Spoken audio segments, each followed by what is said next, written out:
मुझे कुछ दोस्तों ने कहा कि पापा आप तो बंगाली में बताते हैं, थोड़ी सी हिंदी में बताए तो अच्छा होगा। तो इसीलिए मैंने हिंदी में आज एक डिस्कशन रखा है। जो वर्ण व्यवस्था हमारे वेदों में था, उसके बारे में जानने के लिए कुछ मेरे दोस्त इच्छुक थे। उसी के बारे में मैं हिंदी में बात कर रहा हूँ कि क्योंकि वर्ण की व्यवस्था जो थी वो वेदों में 4 स्तरों पे विभक्त थी। और वो कहा गया है कि जो पुरुष है उसका ये 4 प्रकार हैं, वर्ण हैं। जैसे जहाँ कहा गया कि इस पुरुष के मुंह ब्राह्मण है, भुजा क्षत्रिय, पेट वैश्य और पैर शूद्र है। मैं यही बात कहना चाहता हूँ क्योंकि ये जो सोशल स्ट्रक्चर है, ये सिस्टम है, ये चाहे वो कॉरपोरेट वर्ल्ड हो, चाहे हमारे समाज हो, चाहे वो गवर्नमेंट ऑर्गेनाइजेशन हो या गवर्नमेंट हो, या इस ब्रह्मांड में कोई भी मानव सभ्यता अगर हो, तो इसके बाहर नहीं है, क्योंकि सब कुछ इसके अंदर है। एक बड़ा सा कॉरपोरेट वर्ल्ड भी यही पद्धति अपनाता है, बट उसका मान्यता अलग है, पर है यही व्यवस्था। जैसे मैं आपको बताता हूँ, जैसे कोई कंपनी का जो एमडी लेवल के अधिकारी हैं, जो काफ़ी ऊंचे, जिनके आइडिया से एक ऑर्गेनाइजेशन निर्माण होता है, जो अपना प्लानिंग देते हैं एक ऑर्गेनाइजेशन में उसको क्या करना है, जो एमडी लेवल है, जिनके आइडिया से ये काम होती है, उसे हम ब्राह्मण कह सकते हैं। उसके नीचे जो सीईओ हैं, जो एग्जीक्यूटिव, हायर एग्जीक्यूटिव लेवल है, जो कार्य को कार्यान्वयन करते हैं, जो नीचे स्तर पे कार्य को किस तरह से किया जाए इसके लिए रण क्षेत्र की तैयारी करते हैं, मार्केट क्या होगा इसका डिटेल डिस्कशन करते हैं, और उसकी क्या क्या भूमिकाएं होंगी, कैसे मुझे उस मार्केट को जीतना है, कैसे कैप्चर करना है, ये क्षत्रिय का काम है, ये युद्ध है।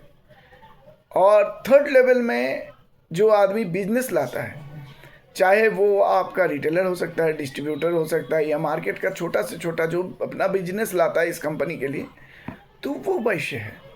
और इन सब को जो सेवा करते हैं, वो कस्टमर सर्विस हो सकते हैं, ह्यूमन रिसोर्स वाले हो सकते हैं, जो सेवा के कार्य में नियुक्त हैं, उसे आप शूद्र कह सकते हैं।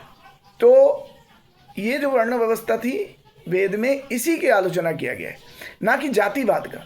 जातिवाद में हम जो विभक्त करते हैं, चलो ब्राह्मण में भी इतना भाग, क्षत्रिय में भी इतना भाग, वैश्य में भी इतना भाग, ये गलत है।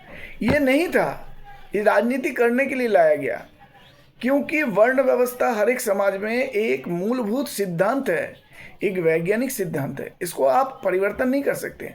ऑल ओवर वर्ल्ड इसे मानता है और इसके अनुसार परिवर्तन होता भी है। और इसके अनुसार कोई भी शूद्र, ब्राह्मण, क्षत्रिय, वैश्य कुछ भी बन सकता है। कोई भी वैश्य, क्षत्रिय, ब्राह्मण, शूद्र कुछ भी बन सकता है। ये हर दिन के दिनचर्या में आता है। आप सोच के देखिए, when you plan something you called be Brahmin, when you execution you called be Kshatriya, when you earn money you called a Vaishya, and when you do service in your family, in your organization, that's called be Sudra. Everything is interlinking. So मुझे नहीं लगता कि casteism के बारे में हमें किसी के साथ इसको मिला के छुआछूत की प्रवृत्ति को लाना चाहिए, क्योंकि ये सनातन धर्म में था नहीं। क्योंकि ऋग्वेद की कहानी में है कि एक घर में एक ब्राह्मण भी है जो पूजा कर, जो आपका ज्ञान देता है, जो शिक्षक है, जिनके माध्यम से ज्ञान प्राप्ति होती है, तो वो ब्राह्मण भी है। एक ऐसा भी है जो राजा के वहाँ सैन्य का काम करता है, तो वो क्षत्रिय है। एक ऐसा है जो संसार चलाने के लिए बिजनेस करता है या घर के लिए पैसा लाता है, तो वो वैश्य है। और एक ऐसा भी वैद्य है जो सबकी सेवा करता है, तो उसी घर में वो शूद्र भी है। तो इसको डिवाइड मत कीजिए। और इसके लेके मुझे नहीं लगता है कि कोई विभेद हो सकता है। हम सनातन धर्म में कभी छुआछूत था नहीं। हम इसे जोर जबरदस्ती इम्प्लीमेंट करना चाहते हैं राजनीतिक तरीके से। इसको मत कीजिए। हम सब एक हैं। नमस्कार, यही बोल के मैं ख़त्म कर रहा हूँ।